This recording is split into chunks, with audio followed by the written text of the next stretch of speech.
Our character Nathan in our story has been waiting and working so hard at getting ready for his bar mitzvah, and today is the day he finally has it. But something else unexpected happened.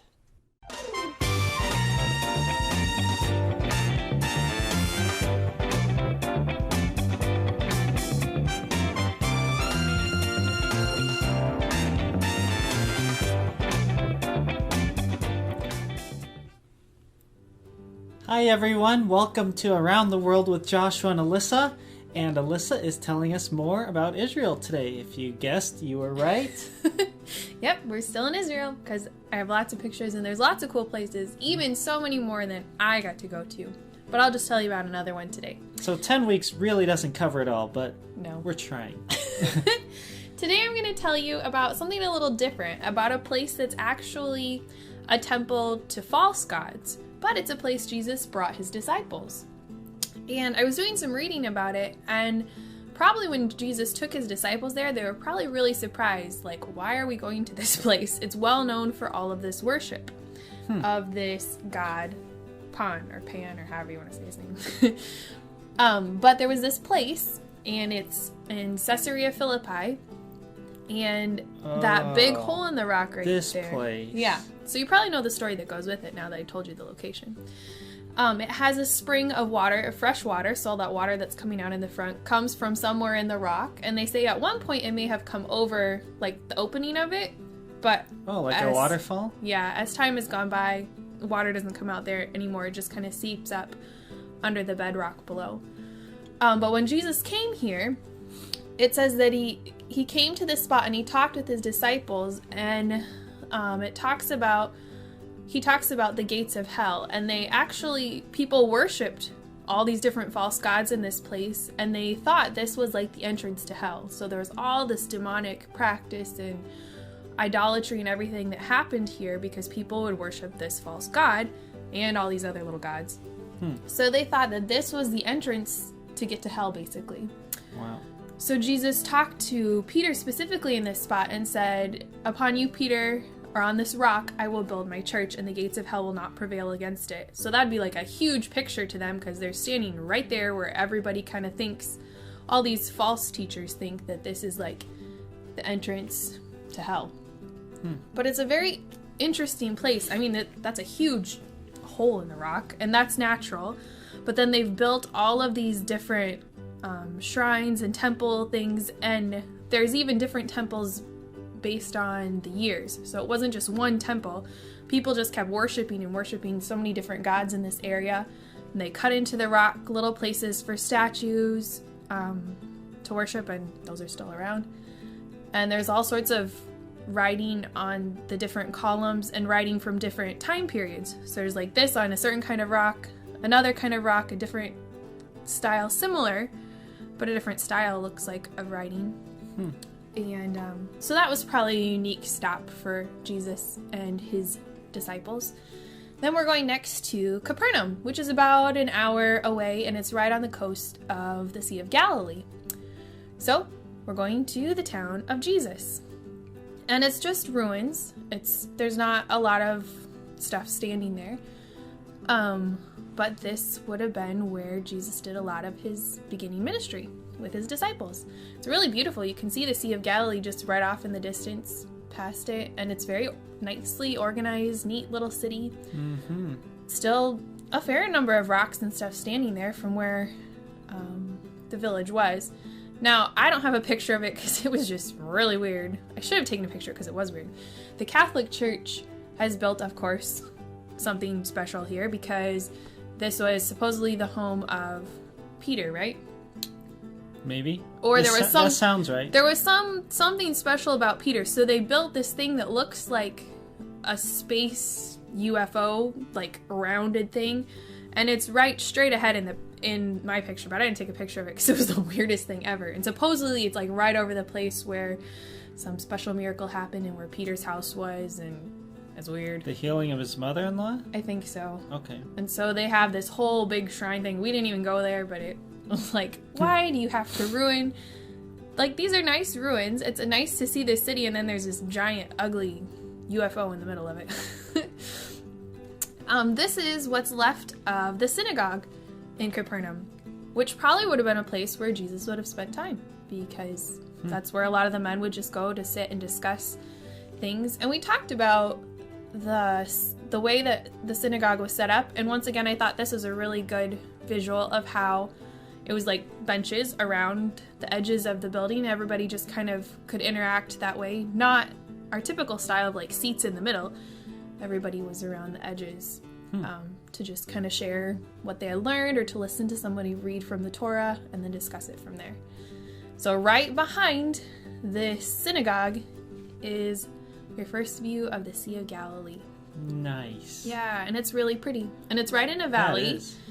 You can see like all those big tall mountains and stuff. And so then it can come up with a storm like really fast. Like they said 20 minutes you could just be in the middle of a torrential storm, and then all of a sudden it's clear again, just because of its geography, which ties really closely to knowing that story about Jesus and the time with his disciples on the Sea of Galilee, and how a storm just like came up. They didn't have any warning, because for us we'd be like, well, why would you go on the water if it looks like a dark sky? Well, they don't always get that warning. Yeah. So wow. There's a little bit about a couple places in Israel. Do you want to hear some more stories? Yep. Let's do it. Okay. Go get a snack. Oh, I will. Okay. We left off with Nathan studying for his bar mitzvah with his grandfather, right?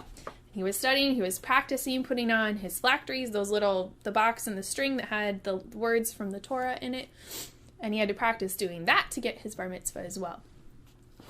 Well, there was lots and lots and lots of preparation to get ready for his bar mitzvah and to help Nathan's family move into their new home and everything. And grandfather seemed a little more tired than usual. There was a lot of activity, but he just didn't seem to be moving very quickly. He seemed to be taking lots of rest and lots of time, and even grandmother wasn't making him do as many things as she normally would. But everybody didn't quite notice that he was slowing down that much, or stop to think if anything was wrong with him. Well, Nathan continued to study for his bar mitzvah, and one of his favorite places to go study was the Wailing Wall. And I think it was more than just because he liked to study there. I think it's because he really liked to see his friend Ali there. So he would get to the Wailing Wall and spend some time studying, but then usually Ali would come and they would be able to play together. And Ali took Nathan to a nearby YMCA where the boys could play games together and they could go swimming. And Nathan's family was glad that he had a friend and somebody to talk to. Well, one day when they were getting together, Ali turned to Nathan and he said, "I'm sorry. I haven't been completely honest with you." And Nathan looked at him like surprised. What was wrong? And he said, "I've been keeping a secret. I'm a Christian. I'm a Christian Arab, and I believe that Jesus is my savior." Nathan said, "Why didn't you tell me? I knew people back in America that believed the Bible, and I've wondered for so long about so many things, and I have so many questions." And Ali said, "Why do you have questions? Why don't you just believe, Nathan? You probably know many things about the Bible. And you know that Jesus is who he says he is, that he is Messiah." Nathan said, "Well, I asked God that he would give me a sign that, that this man," he didn't even want to say Jesus' name, "that this man really is Messiah." Nathan said, Ali said, "Well, let me tell you about my family. In my family, it's very difficult for Arabs to become Christians. Probably even a little bit more difficult for Jews to become Christians, but it's still very hard." And he said, "My brother-in-law trusted Jesus Christ to be his savior, but my sister did not for a very long time. Well, they live in Bethlehem, and my sister got really sick," he said, "and she had to go to a hospital, and the people in the hospital were so kind to her, and they helped her, and she got better. And after they were so kind to her, she asked them why they were doing what they did. And the people told her that they were followers of Jesus and that they loved all people and they wanted to see more people trust Jesus as their savior." And he said, "Nathan, it's kind of like a bridge. You have to decide, first of all, you have to believe that Jesus is who he says he is, that he is Messiah, that he did come, that he died, and he paid the penalty for our sin. But then you have to trust, and you have to make that decision and walk across the bridge of trusting that Jesus really died for you and that he paid your penalty. And Elise said, my sister did that, and now my sister is a Christian too. And if you go to Bethlehem, you will meet so many people who know Jesus because of the workers in this hospital that's there. Well, don't you want to trust Jesus too? Ali asked Nathan. Nathan said, well, maybe not today. Let's just go swimming today. Well, they went over to the YMCA, and after they swam, they went outside, and Nathan said, let me show you a few more things. There's some things on the wall. When my sister was talking to me about who Jesus is, she showed me some of these things. So let's read them. You read this one. This one is in Hebrew. So Nathan read it in Hebrew. I don't know Hebrew, so I'll just tell it to you in English. And it said, the Lord our God is one Lord. And that's from Deuteronomy 6. That's from your Torah, Ali said. That's from your book. You read that. You know those words very well. And on this side of the building, they rounded the corner, he said, there's more words, and this is from the Quran. It's in Arabic. I don't know Arabic, so I won't read it in Arabic. I'll just read it to you in English. And it says, there is no God but Allah, but God. That comes from our book. And then they rounded another corner, and Ali said, look, here's another inscription. This is in Aramaic, because this is for the Christians, because that's the language Jesus said it in. And this one says, I am the way. So Ali said, I told my sister, see, the Jews have their way. They have a God. We have one God. The Christians have one God. We're all just the same. But Ali said, my sister took the Bible, both the Old Testament and the New Testament, and she showed me the whole verses. She showed me that verse that the Christians have on the wall. It doesn't stop with just, I am the way. I am the way, the truth, and the life. No man comes to the Father but by me. Ali said, well, that kind of changes the meaning a little bit more. There's only one way to heaven, and Jesus is that one way. And it's not all these other religions. It's not Muslim. It's not Judaism. It's trusting Jesus Christ alone. And that's what gets you to heaven. Nathan had a little bit more to think about, but this made a little bit more sense to him. It was time for him to go home, though. So he went home, and his 13th birthday was coming up soon. They were getting all ready for it, and his birthday happened to fall on Sabbath. So that meant they couldn't do any driving that day. So his grandparents came and spent the night with them at their house, since they were so close they could walk to the Wailing Wall the next day for his bar mitzvah.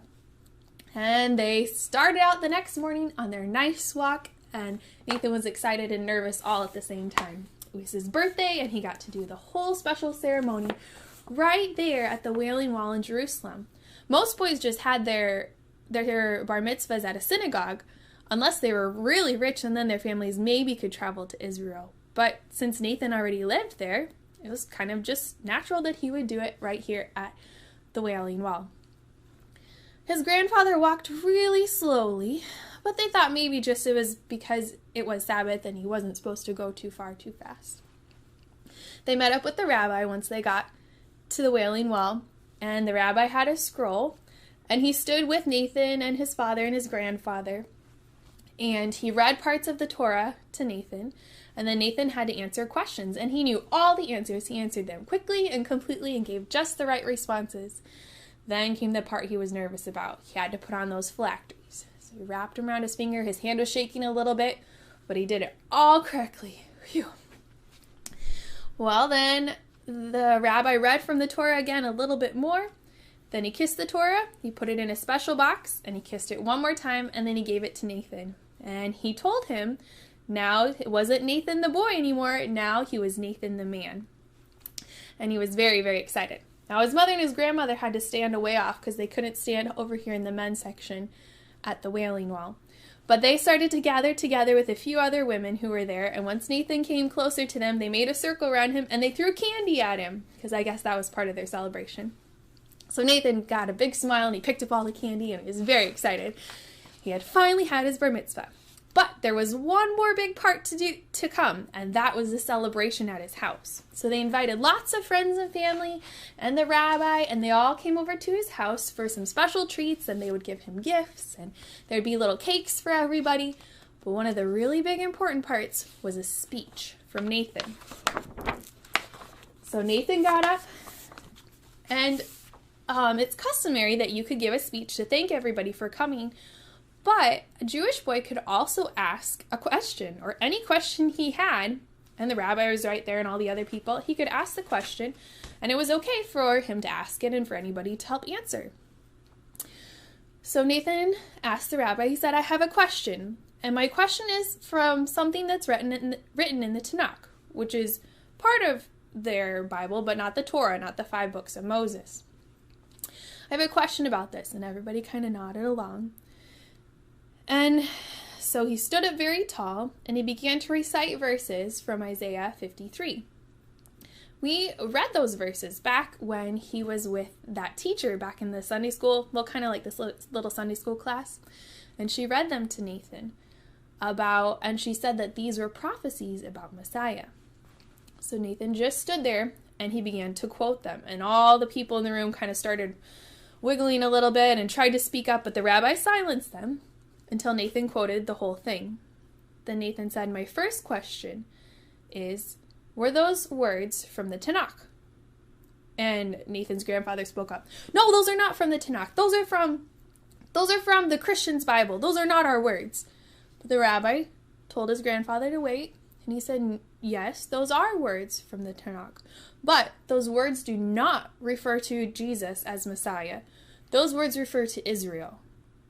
And Nathan stopped, and he thought a little longer, and he said very calmly, but it says he was wounded for our transgressions. And it says, all we like sheep have gone astray. We've turned everyone to his own way, and the Lord hath laid on him the iniquity of us all.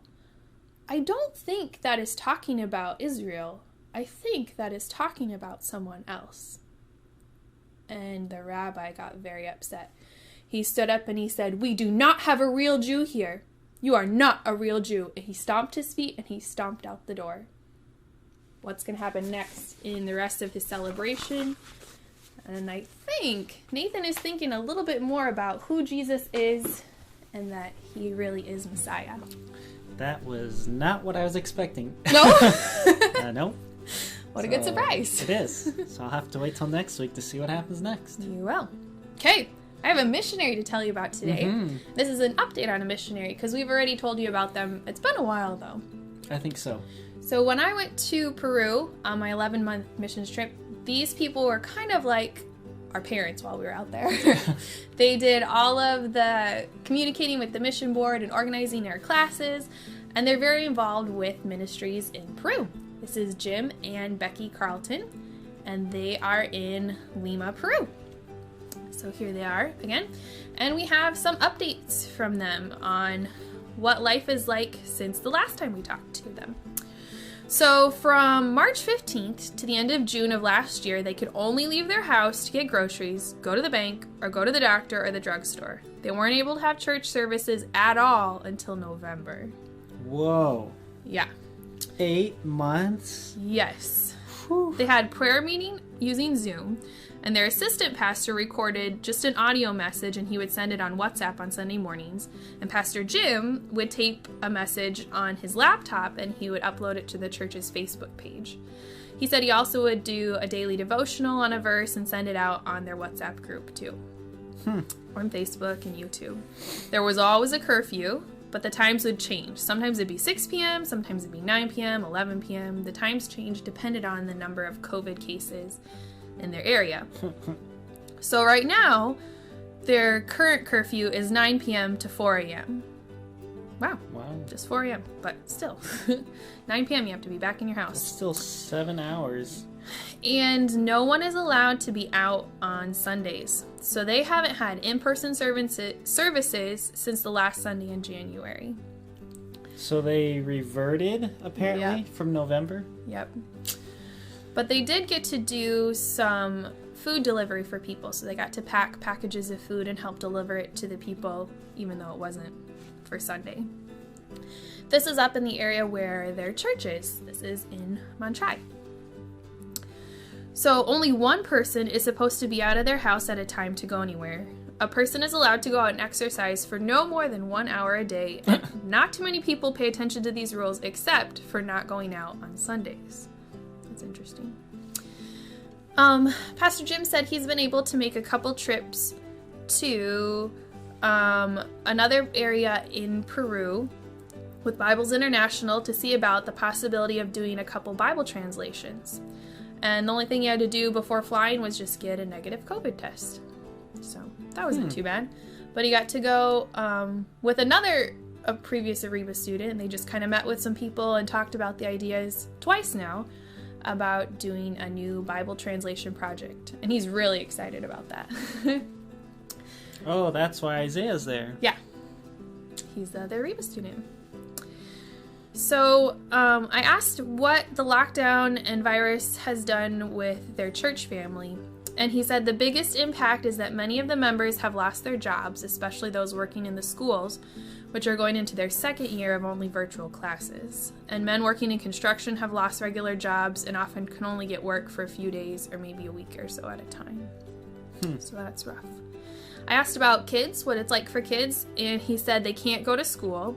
They're allowed to be outside for just an hour a day, but no one can really enforce that, so they play outside as long as they want. The government has closed down all the beaches and all camps in Lima, Trujillo, and Urubamba for all of 2021. Whoa. Yeah. This was kind of like meeting up with some Sunday school kids from their church. So they kind of went out in like a little visitation to bring things to the kids that would usually come to Sunday school. And this is a family from their church. I asked if there was anything that had surprised him through the whole thing, and Pastor Jim said both personally and corporately at church, it's been a constant reminder that God is sovereign and this is all under his control. He said, don't watch the news, don't become angry or fearful, our lives are always in God's hands, which is very true.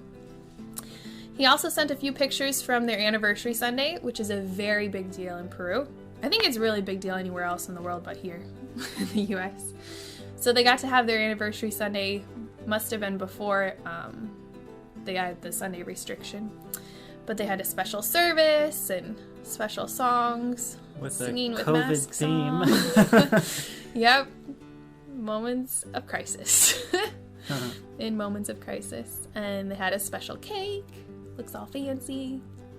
And I thought this was really interesting. They have those little spacer things to keep everybody spread out. Oh, not sitting next to each other? Yeah. I was like, well, that was creative. Wow. Like, I guess that's the way to do it. But they still got to celebrate, and I'm sure that's really exciting for them and for their church people to still get to do that. So I asked him, how can we pray for them this week? And he asked that we can pray that they would be able to have their in-person services by the middle of March when the government reviews the COVID restrictions. And then he said, pray for many pastors and church members who are getting COVID and some that are dying from it. I was talking with somebody about Peru, and they were saying that the problem is that the people wait too long if they're sick before going to the hospital. So they're like way too sick. And then they finally go in because they can't afford it or there's not space for them. And then it's just very deadly. There's not much they can do for them at that time. Yeah, it is. But we can be really glad that God can still be at work and they're using all sorts of different ways of communicating with their church family. But we can pray that they'll get to be able to meet again, hopefully, by the end of March. Yeah. If their restrictions change. Well, hopefully you found our hidden object today. Yep. Thank you for watching. Thank you for learning some more. I learned some more. And we'll look forward to seeing you again next time. Yep. Bye.